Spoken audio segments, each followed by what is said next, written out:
नमस्कार, मैं हूं मृत्युंजय कुमार झा और अगले आधे घंटे के दौरान आप हमसे कमोडिटी मार्केट से जुड़ा हुआ कोई भी सवाल पूछ सकते हैं और जान सकते हैं कि आज बाजार में आपके लिए कमाई के सबसे बेहतर मौके कहां पर होने वाले हैं। हमारा टोल फ्री नंबर है 1800-180-3545। इसके अलावा आप 0120-4258-237 पर भी अपना सवाल पूछ सकते हैं और जान सकते हैं कि बाजार में कहां पर आपको सबसे ज्यादा प्रॉफिट ना सिर्फ इंट्राडे में बल्कि शॉर्ट टू मीडियम टर्म में भी मिल सकता है। लेकिन सबसे पहले शुरुआत करेंगे बम्पर कॉल की और आपको बताएंगे कि इवनिंग ट्रेड में आप कहां पर सबसे ज्यादा मुनाफे की गुंजाइश आपके लिए है, ये हम आपको बताने जा रहे हैं। और आज की पहली बम्पर कॉल है केडिया कमोडिटी की।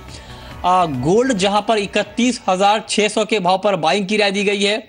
31,950 रुपए का टारगेट होगा और 31,350 के स्तर पर आप स्टॉप लॉस के साथ ट्रेड कर सकते हैं। इसके अलावा दूसरी महत्वपूर्ण कॉल है कॉपर 323 के स्तर पर यहां पर बिकवाली की राय है।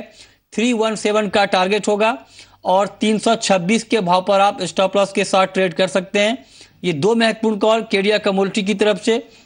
इसके अलावा अगर आप और ट्रेड करना चाहते हैं तो आपके लिए गोल्ड, इसके अलावा अगर हम देखें तो आपके लिए कॉपर एक और महत्वपूर्ण कॉल हो सकती है। हेम सिक्योरिटीज का भी मानना है कि कॉपर में आप ट्रेड करके मुनाफा कमा सकते हैं और आपके लिए यहां पर 317 के टारगेट के लिए आप 324 के भाव पर बिकवाली करके मुनाफा कमा सकते हैं। ये कुछ महत्वपूर्ण कॉल हैं जहां पर आप ट्रेड कर सकते हैं। मार्केट में ट्रेड करिए लेकिन स्टॉप लॉस जरूर लगाइए।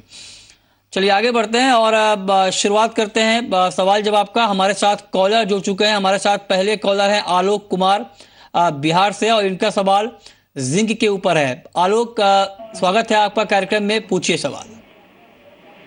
हेलो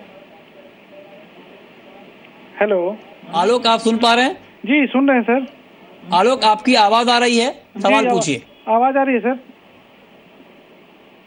हेलो, लगता है आलोक से हमारा संपर्क नहीं हो पा रहा है, लेकिन जी आवाज आ रही है सर। जी आलोक बोले, पूछिए। जिंक सर शॉर्ट किए हुए हैं 153 पे सर, क्या करें? पोजीशन रखे रहे हैं। 153 के भाव पर आपने जिंक में शॉर्ट किया है। फिलहाल 152 के नीचे है भाव। हमारे साथ दो एक्सपर्ट हैं। हमारे साथ अजय केडिया हैं, केडिया कमोडिटी के एमडी, और साथ ही हमारे साथ आस्था जैन जुड़ी हैं हेम सिक्योरिटीज की। आस्था, पहला सवाल आपसे ये कि क्या आपको लगता है कि जिंक में अभी इनको बने रहना चाहिए? आपको लगता है कि अभी गिरावट और बढ़ने वाली है जिंक में? जी बिल्कुल, जिंक में ये अपनी शॉर्ट पोजीशन को कंटिन्यू कर सकते हैं क्योंकि इन्होंने शॉर्ट थोड़ा सा 153 के लेवल के आसपास किया है, तो मैं इनको यहाँ पे स्टॉप लॉस सजेस्ट करना चाहूंगी। ये 154 तक अपना एक स्टॉप लॉस लगा के अपनी पोजीशन को शॉर्ट रख सकते हैं। गोइंग फॉरवर्ड 150 के लेवल नीचे के स्तर पर देखने को मिल सकते हैं। ठीक है, नेक्स्ट कॉलर हमारे साथ राजेंद्र हैं राजस्थान से। चने के ऊपर सवाल पूछना चाहते हैं, पूछिए राजेंद्र।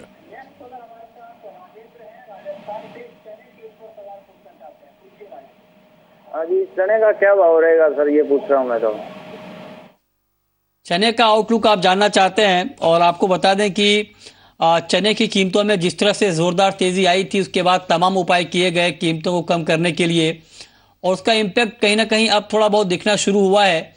वायदा बाजार में अब ट्रेड बंद है बिल्कुल चने का। अजय केडिया, क्या आउटलुक आप देख रहे हैं स्पॉट मार्केट में चने का आने वाले समय में? गुड इवनिंग मित्र। डेफिनेटली अगर चने की बात करें तो जिस ढंग से हमने पहले भी एस्टिमेट रखा था कि क्रॉप साइज़ काफ़ी कम रहेगा डिमांड के मुकाबले, उसके बाद हमने प्राइजेस को करीबन 5,000 से करीबन 8,500 का भी भाव होते हुए देखा। टाइमिंग फ्यूचर में मार्केट पे अवेलेबल नहीं है, बट जिस ढंग से सोइंग के अपडेट आ रहे हैं कि ऑलमोस्ट 40% से ज़्यादा की सोइंग बढ़ी है पिछले सालों के मुकाबले, तो कहीं ना कहीं ये प्रेशर करेगा। बट टाइमिंग फेस्टिवल सीजन सामने है तो प्राइजेस काफ़ी होल्ड करते हुए चलेगा। बट इम्पोर्ट्स भी गवर्नमेंट कर रही है तो कहीं ना कहीं हायर साइड पर एक कैप रहेगा प्राइजेस में। ठीक है, चलिए आगे बढ़ते हैं, बात कर लेते हैं हम गोल्ड की। और गोल्ड का भाव जिस तरह से यहाँ पर एक रेंज बाउंड ट्रेड बुलियन में दिखा है, लेकिन आज मार्केट कहीं ना कहीं एक्शन के मूड में दिख रहा था।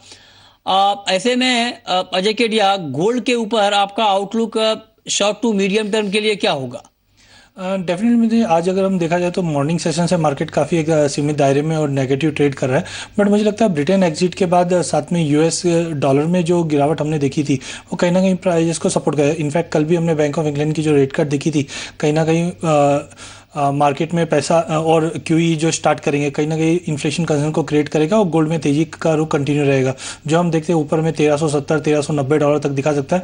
वहीं डोमेस्टिक मार्केट में 32,000 का एक इमीडिएट रेजिस्टेंट अगर ये पार करता है तो 32,500 तक का भी लेवल गोल्ड में देखने मिल सकता है। इंट्राडे में बाय करके चलना चाहिए, 31,950 का टारगेट ठीक है। अगले कॉलर हमारे साथ रमेश हैं एमपी से और इनका सवाल चांदी के ऊपर है। पूछिए रमेश।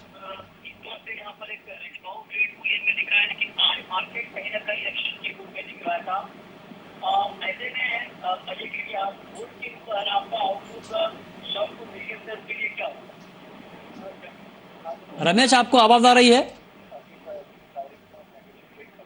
लगता है रमेश से हमारा संपर्क यहाँ पर नहीं हो पा रहा है। चांदी के ऊपर आस्था जैन, आपका व्यू क्या होगा? क्या चांदी में आपको लगता है कि आज बाजार में बाई करके चलना ज्यादा बेहतर होगा गोल्ड के मुकाबले? चांदी की बात करें तो आज के ट्रेडिंग सेशन में यहाँ पे मैं नीचे में चांदी का जो भाव है वो देख सकती हूँ, अराउंड 46,900 के आसपास यहाँ पे देखने को मिल सकता है आज या एक या दो दिन के लिहाज से। इसके बाइंग की वजह मैं शॉर्ट करने की सलाह दूंगी चांदी में, लेकिन स्टॉप लॉस रखना बहुत जरूरी है। तो 48,500 की स्टॉप लॉस के साथ इनको शॉर्ट किया जा सकता है। टारगेट रहेगा 46,900। ठीक है। अगले कॉलर हमारे साथ आशीष हैं पटना से, नेचुरल गैस के ऊपर इनका सवाल है। आशीष पूछिए अपना सवाल। जी नमस्कार सर। जी अच्छा, नमस्कार, पूछिए। 189.40 पे नेचुरल गैस मैंने 2 लॉट बाय किया हुआ है और निकिल 710 पे 2 लॉट बाय है, क्या करें? बताया जी केडिया, निकिल और नेचुरल गैस में इनको क्या करना चाहिए? मुझे लगता है नेचुरल गैस में कल इन्वेंट्री भी हमने फर्स्ट टाइम अप्रैल के बाद माइनस में आते हुए देखी, कहीं ना कहीं ये positive trigger, but already prices एक दिन पहले हमने काफी अच्छा रैली आते हुए देखा 183 से 193 का। तो टाइमिंग में लगता है एक प्रॉफिट बुकिंग का दौर रह सकता है आज के सेशन में। तो बेटर ये निकल जाए, नीचे में 186 185 का लेवल मिलता है, वहां पे रिबिल्ड कीजिए। वहीं अगर निकल की बात करें तो फंडामेंटल काफी बुलिश है, बट जिस ढंग से डेटा सीरीज हमने चाइना से यूएस से आते हुए देखा तो सभी मेटल में करेक्शन का मोड है। नीचे में 700 तक का लेवल निकल मिल सकता है, बट उसके नीचे जाता हुआ नहीं लग रहा। सुनील है राजस्थान से, सोया तेल पर इनका सवाल है। पूछिए सुनील। Hello sir. जी पूछें। हाँ, सोया रिफाइंड में क्या लग रहा है? सोया रिफाइंड आपको हाँ सोया रिफाइंड में आउटलुक आप जानना चाहते हैं। आस्था जैन, सोया तेल का आउटलुक आपको क्या लग रहा है? अभी क्या कुछ कीमतों में नरमी की उम्मीद कर रही हैं आप? की बात करें तो कीमतें नीचे और जा सकती हैं, इसीलिए शॉर्ट करने की सलाह हमें शॉर्ट टर्म देखने को मिल सकता है। पंकज है अगले कॉलर हमारे साथ। ठीक है, पंकज है नेक्स्ट कॉलर हमारे साथ उज्जैन से और इनका सवाल क्रूड ऑयल के ऊपर है। पंकज पूछिए। जी सर, मैंने 2,680 रुपए पर क्रूड ऑयल के 3 लॉट सेल किए हुए हैं सर, तो इसका क्या आउटलुक लग रहा है सर? आज ये भाव आ सकता है वापस? ठीक है, 2680 पर आपकी बिकवाली है क्रूड के में। अजय केडिया, क्या इनका ट्रेड आपको सही लग रहा है? इनको आप रुकने की राय देंगे अभी मार्केट में?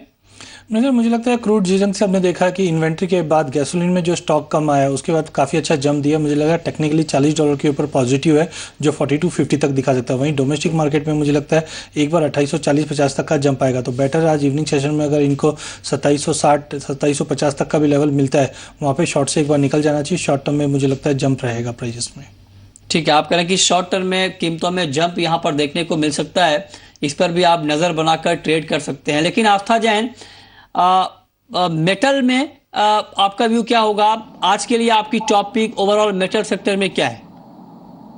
मेटल्स की बात करें तो एक नेक्स्ट ट्रेंड हमें देखने को मिल सकता है। निकल में तेजी रह सकती है टेक्निकली अगर बात करें तो, लेकिन वहीं कॉपर, लेड, एल्यूमिनियम सब में मैं सेलिंग की सलाह दूंगी, स्पेशली कॉपर की सलाह रहेगी 300 के टारगेट के